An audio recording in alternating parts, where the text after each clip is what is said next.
Hello and welcome to this presentation on the Auditions and Evaluations program that is offered by the American Harp Society. My name is Allison Volk. I am the communications manager for the American Harp Society, and I'll be conducting this interview today. And we will start by just having everybody introduce yourselves, and please tell us who you are, where in the country you reside, and your affiliation with the American Harp Society. Hi, I'm Julia. I'm Julia Jamieson. I'm the chair of the Auditions and Evaluations Committee for the American Harp Society. I'm also my local chapter president, the Rosalind Wrench chapter of the American Harp Society, which is in central Illinois. So I'm from Champaign, Illinois. I'm Kela Walton, and I am, oh my gosh, I have a lot of hats with the Harp Society, but I'm currently the vice president of the Upstate Chapter in South Carolina, where I'm currently living. And I first met Julia when we started serving on the board together a couple of board terms ago, and we worked together on the education committee, which oversees the auditions and evaluations. Thanks to both of you for being here. I'm excited to share about this program with the membership, in particular because I am a Harp Society member as well as being the communications manager, and I did not know about this program until a couple of weeks ago, which is like slightly embarrassing, but also kind of just reveals that there's a depth to the offerings that the Harp Society has that people don't know about. So this is wonderful that you are both here. And I think we should probably start, Julia, if you could just briefly explain what this program is and how it works. So the Auditions and Evaluations program is an educational program for local chapters. And chapters can hold them in a bunch of different ways, but the priority of the program is that is a learning experience, and that it's a goal for students, and they can listen to each other and set goals for themselves and improve their playing. So it's a non-competitive, just helpful, educational, friendly program for all ages of students, all kinds of harpists, all different kinds of harps, genres of music. It's for everybody. And what you do in the program is a student would prepare a solo or a small set of solos, and they would play them on a set date.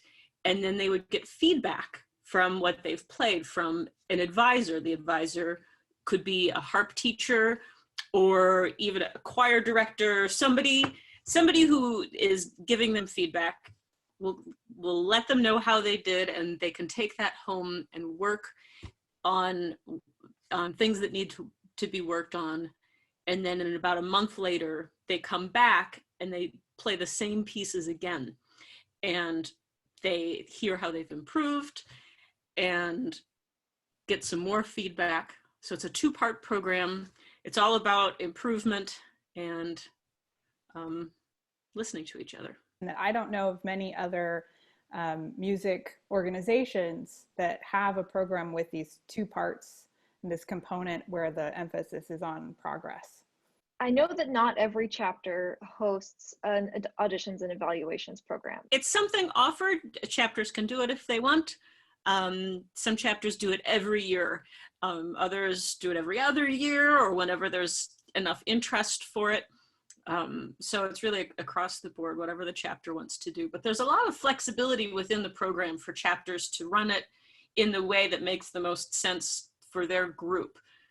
Some chapters put a lot of emphasis on it feeling like a performance or a concert kind of stage. Others are way less formal, and it feels like either a master class or even just like a gathering where they're sharing with each other. And feedback is given in different ways depending on chapters too. There's a lot of flexibility there. Sometimes the feedback is given verbally in front of everybody. Sometimes it's written down and totally private. Sometimes it's one-on-one. There's just a lot of flexibility with it. So cool. So different chapters do it differently. And I saw earlier you had some certificates of completion that you were getting ready to hand out. Exactly. So these have yet to be signed by our president, but Any student who has completed both sessions and also completed any of the theory work that the chapter chooses to give to the students, then as long as they fulfilled all those requirements, they get their certificate. So there is a theory component, right? There's a bit of a quiz or something. Can you tell me about that? Well, it's optional. Some chapters don't do it. They're just not interested, or they have their own thing. Some chapters have invented their own worksheet or activity that they do with the students in addition to performing. But we do offer, and you can find it on the AHS website, a link to email me, and we offer all sorts of materials to give suggestions to chapters about how to run the A&E, and they can email requesting worksheets. There's worksheets on theory, ear training, and then there's a general performance worksheet too that asks questions that are specific to the performer's solo, like, what's the name of the composer of your second piece? Tell us 3 things about that composer, or name 3 musical terms in this piece and define them. Those sorts of questions. So there's lots of different materials that chapters can pick and choose and use either on the spot, or the student needs to fill it out right away and turn it in, or that can be just taking home for them to think about and work on either alone or with their teacher. It's really all about getting them thinking about different aspects of music. I know that both of you have a long history with the A&E programs. A&E, short for Auditions and Evaluations, of course. And Julia, how did you first get involved with this program? I heard about it, I don't know, around like 2001, 2002. So not too long ago I heard about it. And I thought, wow, this is really cool. I really like non-competitive educational programs. It sounded great. And hearing about that program is what got me interested in being involved in the American Harp Society. What got me interested in joining my local chapter and being, accepting being on the board for a while. It's hearing about this program that was offered got me interested in AHS. When I was on the board, I was asked to co-chair for a while the Auditions and Evaluations Committee, and then I became the chair of it, and we decided to do some updates to make it more accessible online, so new materials to just show how you would start an Auditions and Evaluations program with local chapters. And yeah, we did a lot of updates to just providing materials for chapters to make it easier for them to run the event. So my first experience with Auditions and Evaluations was in the 90s as a nerdy young harp student on a lever harp. And I actually had the privilege of playing for our chapter. This was in Texas, and the Dallas-Fort Worth chapter there hosted the auditions, I think most every year. And so every 3 years, Julia, help me if I'm wrong on this, you can have a national advisor come to visit your chapter. So in addition to your regular guest advisor that comes and provides feedback for the participants, you can have a second national advisor. And so I actually played for Lucian Thompson, who started the program, which is, at the time I had no idea. I was like, oh, I'm just playing for this harp guy. Okay. Wow. It wasn't until I went back and looked at my certificates later as an adult and was working with Julia on this committee that I was like, oh my gosh, I played for Lucian Thompson. Wow, who knew?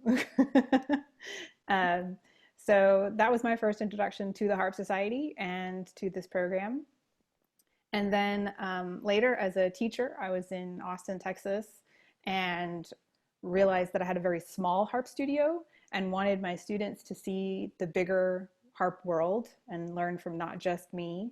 And I thought, well, hey, here's something our chapter could do that other teachers who don't have big studios and the ability to bring in guest artists on their own, we could, use our chapter resources and do this.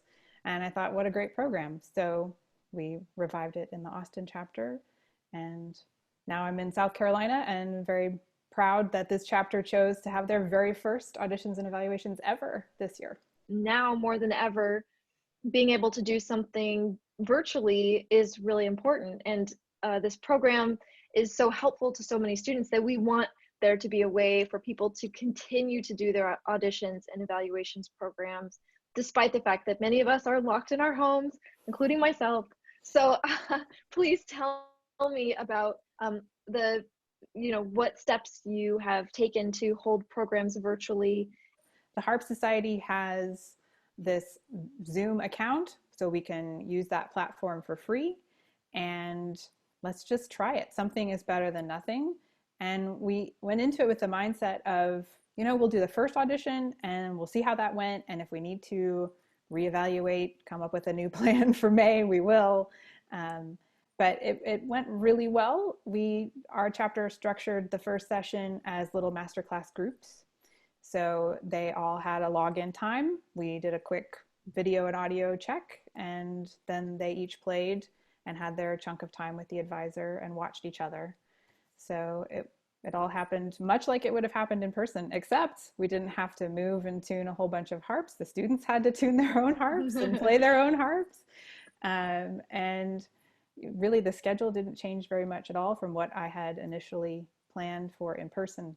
So it was a pretty seamless transition. Did you feel like the virtual sessions were as effective as the in-person? It feels a little different than in person.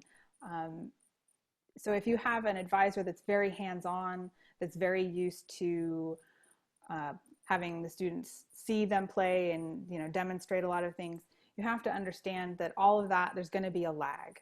So the timing is just a little different. And we were very fortunate. Our guest advisor was Carolyn Munford, and she was very comfortable with the technology and very happy to work that way. And so she knew how to sort of anticipate a lot of these things. It helped to have an experienced advisor who was familiar with teaching in this medium, because it is just a little bit different. I think the beauty of the Auditions and Evaluations program is that it's flexible, and so it can work just fine virtually or in person.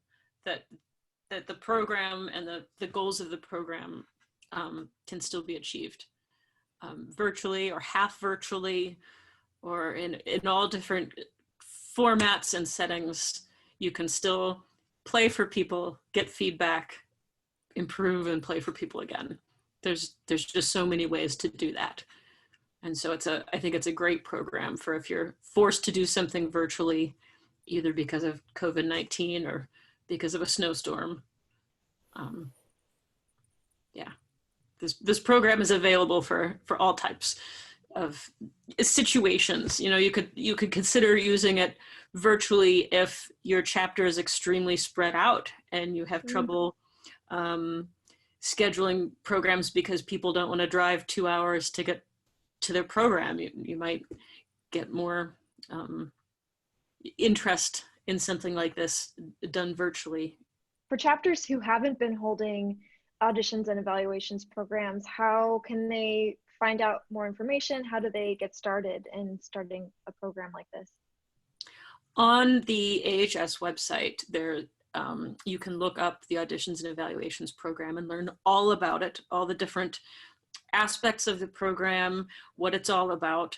And there are materials there you can click on and download, the checklists about what to do to organize it. There are forms to fill out. There's a sample contract for an advisor. There's a sample sign-up sheet for students. There's feedback forms that you can use or use as a sample for what you might create as a feedback form. So there's a lot on the website to help you get started. And then there's also an email address there. If you have any questions about it, you can get in touch, and we're happy to help out and make sure that your chapter can figure it all out and make it work. And virtually, our latest update on the website will be how to hold an auditions and evaluations virtually, and give some tips for how to make that a success as well. So you'll be able to find that all on the HS website. Any final thoughts to add about this program and the benefits it can offer to chapters?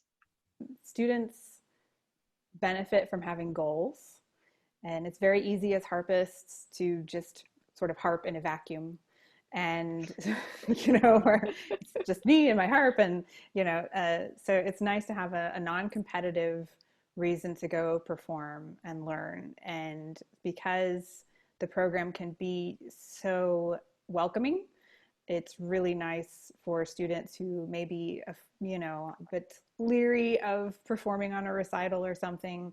They might feel very comfortable coming and performing for the auditions, because depending on how their chapter runs it, it could be just them and the advisor, or just them and a few other students that hear their performance. And that can be a very safe space to explore, your harp skills. I think it gives them some motivation that they hear feedback from somebody other than their usual teachers. And so it's just it puts them in a great place to learn new things and to be inspired about the learning. And I think that you can see that they feel satisfied afterwards, that their second performance, they've really accomplished something and brought their piece to a new level after getting that second shot at it. Yeah, I think this is a program and everybody can learn from, and it's great for local harp communities to share with each other and grow together. Well, thank you to both of you, Julia and Kela. Thank you so much for talking to me about the Auditions and Evaluations program. And we hope that our members and chapter leaders out there will be inspired to start their own program, or perhaps hold their own program virtually, which is a wonderful option. And we have a lot of information coming soon. I'll make sure to put the link to the Harp Society webpage where they can get more information. And thank you again for being here. Thank you. Thank you, Allison.